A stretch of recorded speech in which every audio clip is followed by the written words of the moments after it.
What's up guys, this is David Penny and you're watching PBA Draft Room TV. Napapansin po namin na 88% ng aming viewers ay di pa nakasubscribe.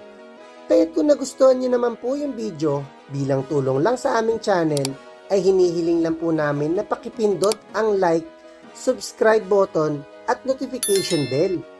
Maraming salamat mga ka-Draft Room! Welcome back po mga ka-Draft Room. Every year, ang lagi may pinakamalalim na talent ay ang mga point guards. Walang pinagkaiba ang taon na to dahil karamihan sa mga prospects ngayon ay pwede maging starter sa PBA. Ito na nga po at sisimulan na natin. Sa rank 10 na yung 5'11" na si Peter Alfaro. Malaki ang tinaas ng stock ni Peter ngayon dahil sa consistency niya sa The Asian Tournament. May chance din siya makapirma sa malalim na draft na ito dahil isa siya sa may better playmaking sa class na ito. Sa rank 9 na yung 5'11" na PhilAm na si Jordan Bartlett. Matagal na wala sa Pinas si Jordan, pero kung babalikan ng UAAP years niya, ay nakilala siyang spark plug of the bench na kaya mag-contribute sa pamamagitan ng outside shooting.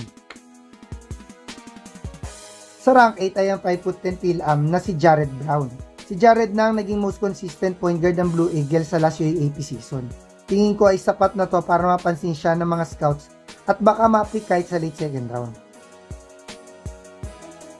Sa rank 7 na yung 5'10" na si Kurt Rayson. Kung scoring guard na may reliable isolation skills ang hahanapin ng isang PBA team sa kanilang second round o third round pick, ay dapat i-consider nila ang 3-time NCAA champion na si Rayson.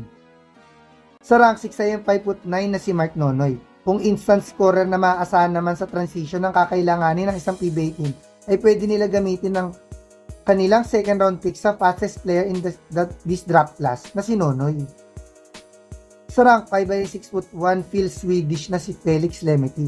Si Felix ang pinaka-unknown sa lista to, pero siya ang may pinakamabigat na credentials dahil bukod sa naka 3 NCAA Division 1 school siya, ay nakalaro din siya ng Pro League sa Sweden, kaya't posibleng siya ang maging steal this draft. Sa rank 4 ay 6'1" Phil Canadian na si David Penny. Mataas pa sana ang stock ni Penny kung nilaro niya ang kanyang one and done season sa UE. Pero siya pa din ang masasabi kong pinakakumpletong point guard sa class na ito dahil sa kanyang overall skills. Kahit posibleng mapit siya kahit sa first round. Sa rank 3 ay yung 5'10" na si Jerome Lastimosa. Kung di lang dahil sa ACL injury ni Jerome, ay siya sana ang top sa list na to. Pero kahit pa may injury siya ngayon, ay di ito hadlang para sumugal sa kanya ang mga scouts at kunin siya sa first round. Sa rank 2 ay yung 5'11" na si Evan Neely. Starting point guard ng reigning UAAP champion at ang may pinakamataas na basketball IQ sa class na ito ay si Evan. Wala na sigurong reason para di siya makuha sa first round. At ang best point guard sa class na ito ay 5'11" na si RJ Abarrientos. Isa sa pinaka-surprise this draft ay ang decision ni RJ na hindi na maglaro overseas at sumali na sa PBA. Malaki ang chance na makuha siya sa top 5 dahil may potential siya magmala Terrence Romeo caliber sa PBA. Dahil solid ang ating point guard list, ay expect nyo madami ding quality players ang nasa ating shooting guard list. Hanggang sa susunod na lang mga ka-Draft Room.